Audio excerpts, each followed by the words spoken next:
में लोकल में कम से कम 500 लोग, कम से कम 1500 लोग आपके संगठन में शामिल हो जाएंगे। यदि एक मंदिर बनाते हो तो मत बनाना, एक फला करते हो तो मत करना।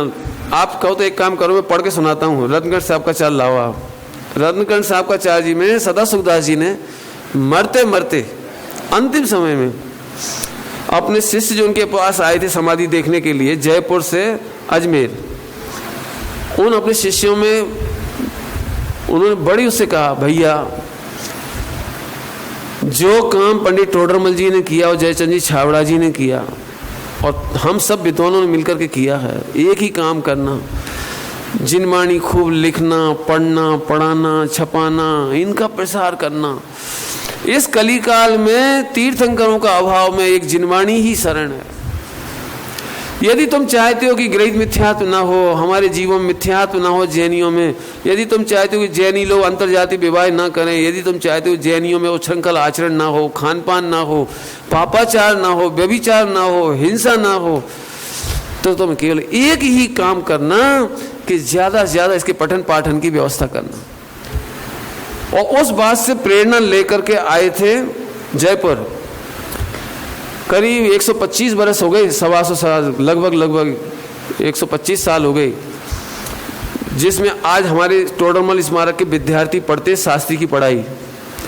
दिगंबर जैन विद्यापीठ, संस्कृत विद्यापीठ, दिगंबर जैन संस्कृत विद्यापीठ, वो उस समय उनकी प्रेरणा से खुली थी, वो 125 साल पहले।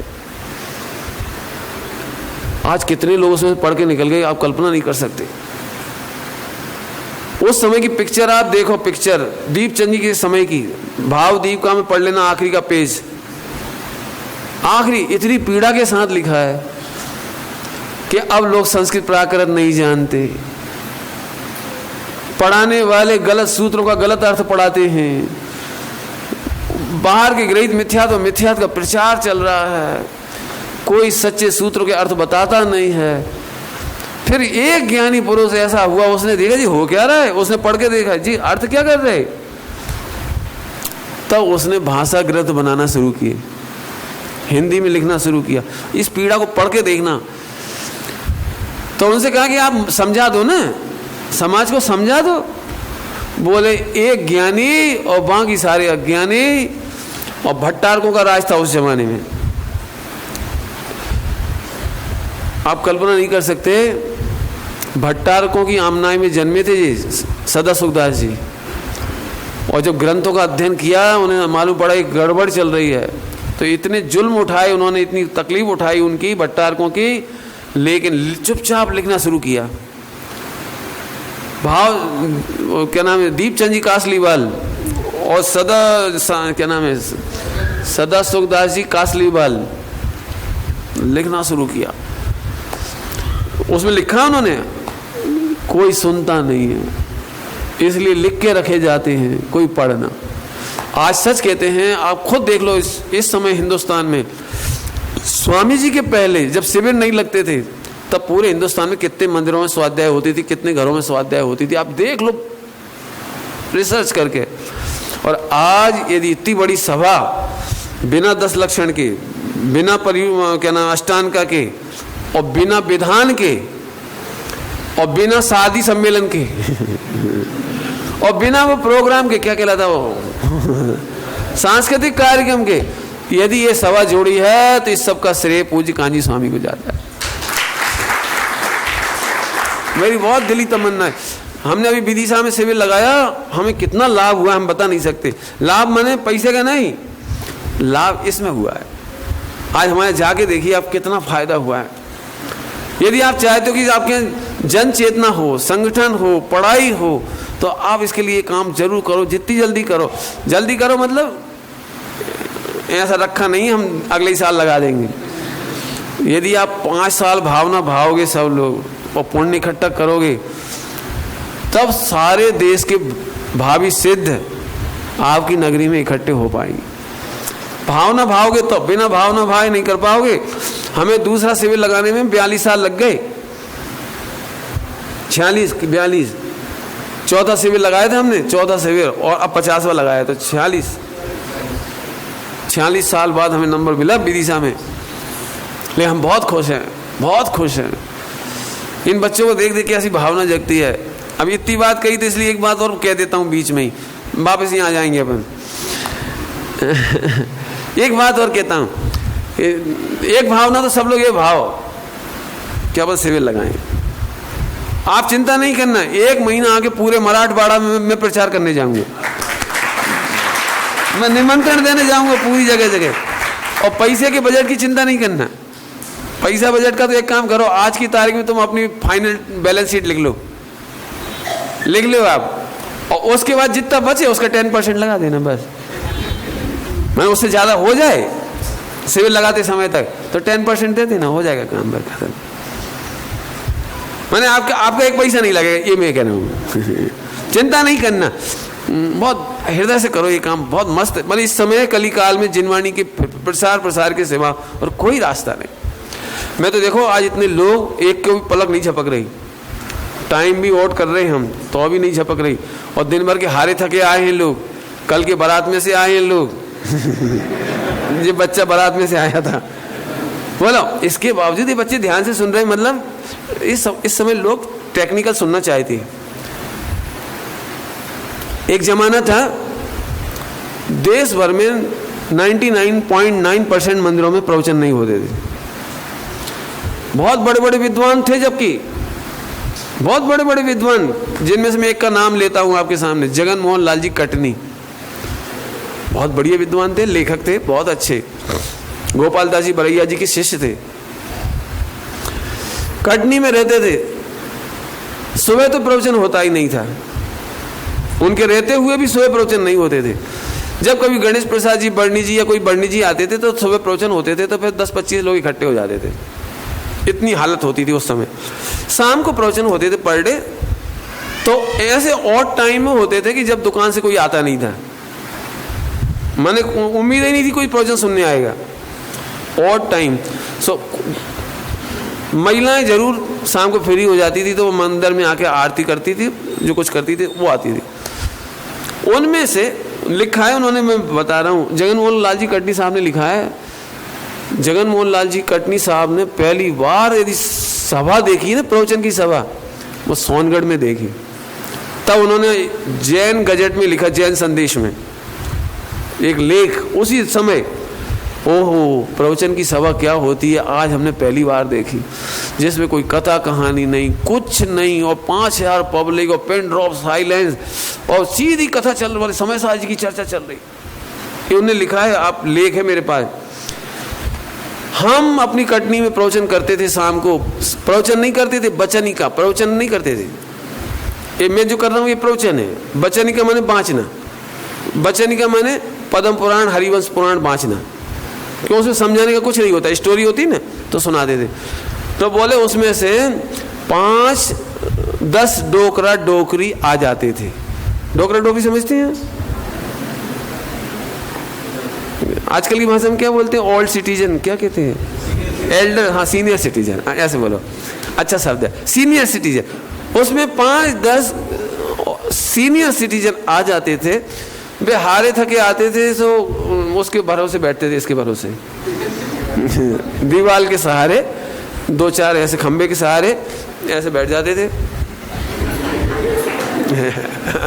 ऐसे बैठ जाते, जो लिखा है सब बता रहा हूँ, आप देख लेना उसमें। फिर ऐसे लिखते, उनमें से भी आधे ऊँघते थे, मन सो जाते थे, ऐसे आधे। आज जो भी आपको ये दिखाई दे रहा है, सच में बहुत महिमा आती है उनकी। मैं फिर कहता हूँ, और एक काम जरूर करना आप लोग, अगली बार शिविर लग रहा है महाराष्ट्र में ही, बोरीवली दहीसर में, आना सब लोग। माने बहुओं को तो बिल्कुल ही नहीं, माने बहुओं को बिल्कुल रुचि ना हो, जिसको बिल्कुल रुचि ना हो बहू बेटियों को, लड़कों को, उन्हें तो आप 100% भेज देना फ्री में। क्यों कह रहा हूँ 100% भेज देना, अब बात आ गई तो बता देता हूँ क्यों भेज देना। उनको तो इंटरेस्ट नहीं, उनको भेजने से क्या फ़ायदा, जिसको इंटरेस्ट हो उसे भेजो, कि ना इंटरेस्ट वाली एक बार घर रह जाना, जो ज़्यादा पढ़ी लिखी हो उन्हें ज़्यादा फ़ायदा नहीं, वे घर रह जाओ। उन्हें भेजो जिन्हें बिल्कुल नहीं आता, उन्हें भेजने से क्या फ़ायदा होगा, वे तो जाएंगे नहीं। तुम उनसे कहना, देखो बेटा 18 दिन जाइयो बुंदेलखंडी भाषा, खाइयो और फिर आ जाइयो, बॉम्बे घूम आना फिर तुम 1 महीना और चली जाना घूमने के लिए जहां जाना हो, लेकिन इस साल तो तुम्हें शिविर में जाना है। कहती ना इतना। मेरी माँ 15 साल की उम्र में शादी हो गई थी, 16 साल की उम्र में मैं आ गया। अब वो मम्मी तो छोटी उम्र, 16 साल की उम्र, अब मैं गोद में। और वो इंदौर में शिविर लगता, तो हमारी दादी उनको चिट्ठी डाल के बुलाती थी कि आ जाओ। अब शाम को 6:30-7 बजे कक्षा लगती थी मंदिर में वो शिविर की, तो मेरी दादी मम्मी से कहती थी तुम शिविर में जाओ, कक्षा में जाओ, पढ़ाई हो रही वहाँ जाओ।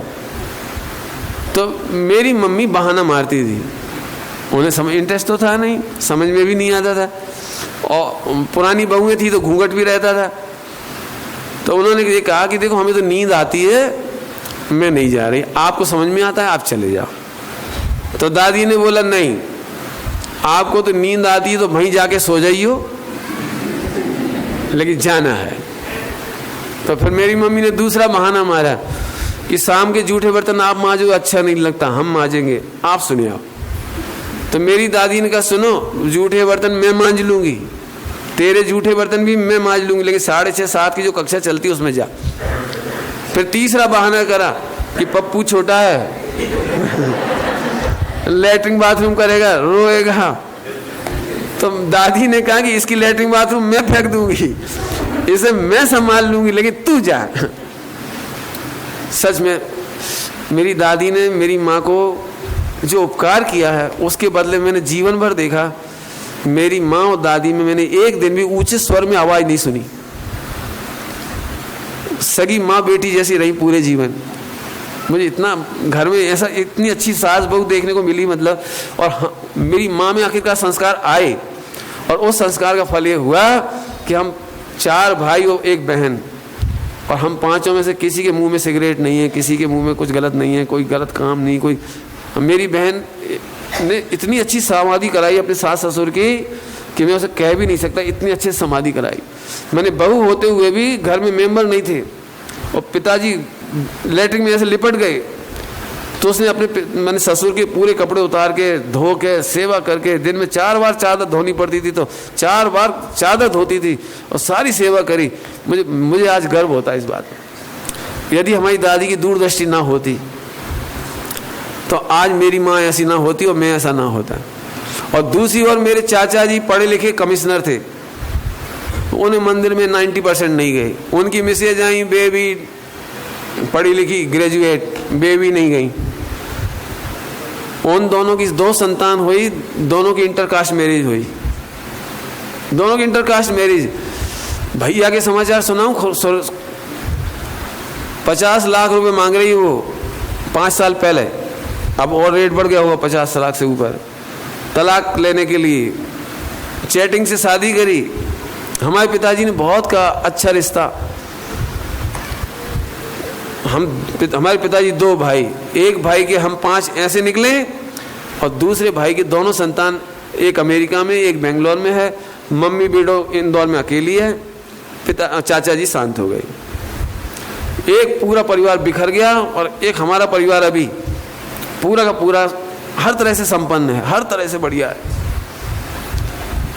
काय का संस्कार बताया मैंने, इतना लंबा स्टोरी काय की सुनाई जी, इसलिए सुनाई कि बहुओं को भेज देना। लड़का नहीं सुधरा हो तो बहू सुधर गई, नहीं तो लड़का को अपने आप सुधार देगी वो। मैंने आप बिल्कुल चिंता नहीं करना, अपने बच्चों को इसमें जरूर भेजो। जो अंतिम बात कह रहे थे तो बहुत शिविर तक चली गई। पहले वो बात जो कहना चाह रहे थे वो तो रह ही गई।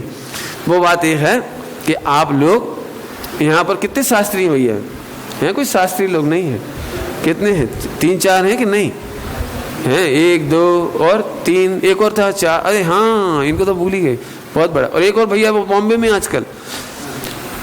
तो आप चिंता नहीं करो, बहुत शास्त्री है यहाँ पर। मेरी एक दिल की ख्वाहिश है कि जितनी नई नई बच्चियाँ हैं, बहुएँ हैं, लड़के हैं नई उम्र के, कॉलेज गोइंग या कॉलेज से रिटायर्ड, वे सब 5 साल सिस्टमेटिक पढ़ाई कर लो, करेस्पॉन्डेंस कोर्स करके शास्त्री, आप घर बैठे शास्त्री कर लो। अब इतने बढ़िया बढ़िया आपके चैत्यालय हैं, मंदिर हैं, गृह चैत्यालय, जो भी हो, आप उनकी व्यवस्था बनाओ। आप देखना 10 साल बाद इसका रिजल्ट दिखाई देगा आपको। गवर्नमेंट जैसे इलिटरेसी समाप्त करने के लिए खूब मेहनत करती है, साक्षर बनाना, पढ़ाई अभियान, ऐसे हमको ये अभियान चलाना चाहिए। खूब पढ़ाई करो। यदि आपके पास मोबाइल है, लोकल में नहीं समझ में आया आपको कोई बात, तो अब अभय जी को फ़ोन लगा लो, पाटिल जी को फ़ोन लगा लो, धर्मेंद्र जी को फ़ोन लगा लो। और आजकल तो फ्री है ना, रात को कौन सा फ्री है, BSNL रात को कितने बजे, 9 बजे से, ऐसा कुछ होगा, है ना, सभी फ्री है। हाँ, फिर तो बहुत बढ़िया, फिर तो घुमाओ, आधा घंटा पढ़ो, 1 घंटा पढ़ो, फ्री है तो फिर कब आते, फिर बहुत बढ़िया सर, खूब पढ़ो, मोबाइल से पढ़ो, इंटरनेट से पढ़ो। आप चाहो तो इंटरनेट से भी परीक्षा दे सकते हो। आपको नोट्स चाहिए हो, गाइडलाइन चाहिए हो, नहीं समझ में आ रहा हो, तो आपको हम सारी व्यवस्था कर देंगे। मैं चाहता हूँ कम से कम 100 महिला पुरुष यहाँ से बैठना चाहिए, इतनी पढ़ाई होनी चाहिए। देखो कई बार क्या होता है, आप सीधे समय सार जी सुनते हो, सीधे गोमर सार जी सुनते हो, तो आपको ऐसा लगता है अपना मोक्ष तो नहीं होगा, पंडित जी को जरूर हुई है, क्या पंडित जी तो बोल ही रहे हैं। हम चाह रहे इतना कॉन्फिडेंस आपके बीच में आ जाए।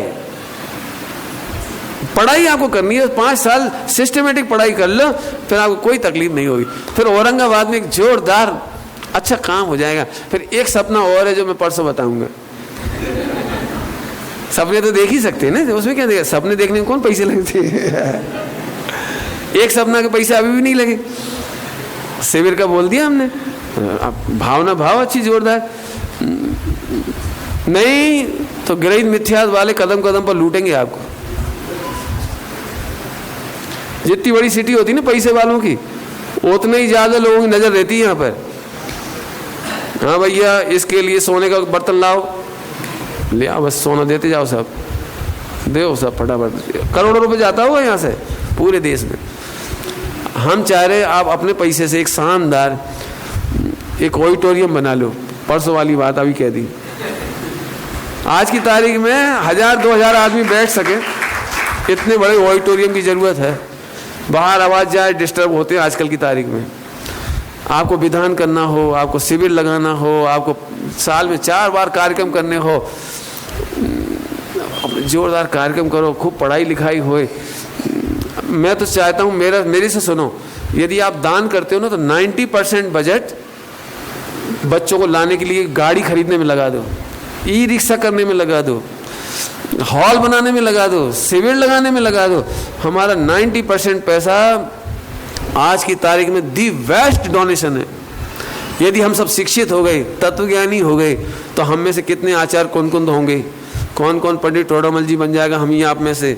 हम में से कितने सारे बच्चे बच्चियां भविष्य के आचार्य कुंद को मुनिराज होंगे। एक भी गढ़धर हो गए, एक भी केवली हो गए, आहा, अपना 90% पैसा सफल हो जाएगा। एक काम तो ये जरूर करना, बता दिया हमने आपको। कुछ कह रहा था मैं, आचरण जरूर करना चाहिए। कहां से बात चली थी वो, सम्यक पहले गुणस्थान वाला भी पाप करते होने पर भी उसे वो हे लगता है, उसकी अनुमोदना नहीं करता, तो सम्यक दर्शन होता है। हो गए, श्रद्धा, ज्ञान, चारित्र और योग। योगों की प्रवृत्ति में आपको हमेशा, अभी प्रवचन पूरा नहीं हो पाया, कल करेंगे इसे पूरा, अभी पूरा नहीं हुआ ये, अभी इसमें तो बहुत सारी कहानियां हैं। क्या करूं, बोले छोड़ देता हूं ना, अभी तो बहुत रात हो गई, कल सुनाता हूं। इसकी आगे की स्टोरी कल सुनाऊंगा, बहुत अच्छी है, क्योंकि मुझे मालूम सबसे ज्यादा प्रॉब्लम यही है। दिक्कत क्या है, जो दिखता है ना वो बिकता है। समझ गए क्या कह रहा हूं? चारित्र के नाम पे ये बिकता है, ये दिखता नहीं है, दिक्कत ये है। और इसकी इतनी सी परिभाषा है, आत्मा में स्थिरता, जो दिखती नहीं, दिक्कत है। और 99% मार्केट में आपने धर्मात्मा बहुत सुने होंगे, जी लड़का बहुत धर्मात्मा है, रात को नहीं खाता, जी लड़का बहुत धर्मात्मा है, रोज मंदिर जाता है, ये लड़का बहुत धर्मात्मा है, आलू नहीं खाता, फेमस है बिल्कुल। ये बाई बहुत धर्मात्मा है, 25 साल से चाय नहीं पी, धर्मात्मा है। बताओ कहां से गणित चल रहा है ये? और अब इन बच्चों की क्या गलती, इन्होंने वही धर्मात्मा देखा है, वही सुना है, तो नहीं वही हम भी भैया, हम भी धर्मात्मा। लेकिन तकलीफ इन्हें तब खड़ी हुई, इतने धर्मात्मा होने पर भी शांति तो मिली नहीं, टेंशन तो दूर हुई नहीं, कसाय घटी नहीं, आनंद हुआ नहीं, मैं आत्मा हूँ विश्वास हुआ नहीं। अर्थात बहुत आचरण सुधारने पर भी सम्यक दर्शन ज्ञान चाहित नहीं हुआ, तकलीफ यहाँ खड़ी हो गई। मैं इसे सुधारने के लिए तो कह ही रहा हूँ, लेकिन इन तीनों की स्वतंत्रता भी बता रहा हूँ। बराबर है? कुछ बात रह गई है, उसकी चर्चा अपन कल कर लेंगे। ओम नमः शिवाय।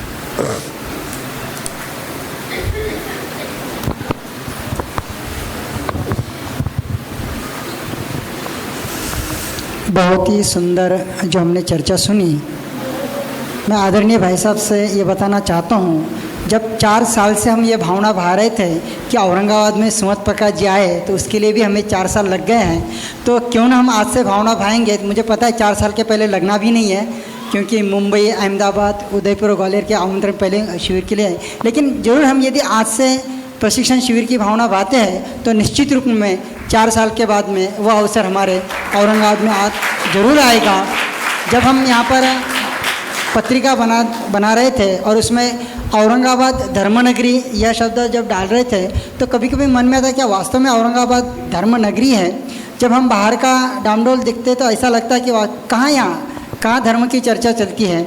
लेकिन अब वास्तव में औरंगाबाद ये हमारा धर्मनगरी है।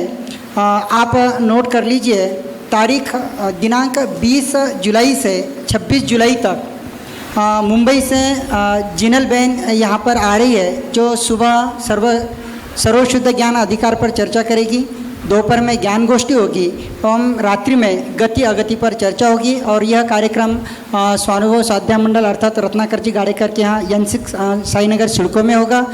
और उसके बाद जो पर्यूषण पर्व में हमारे यहाँ कौन पधार रहे हैं, इस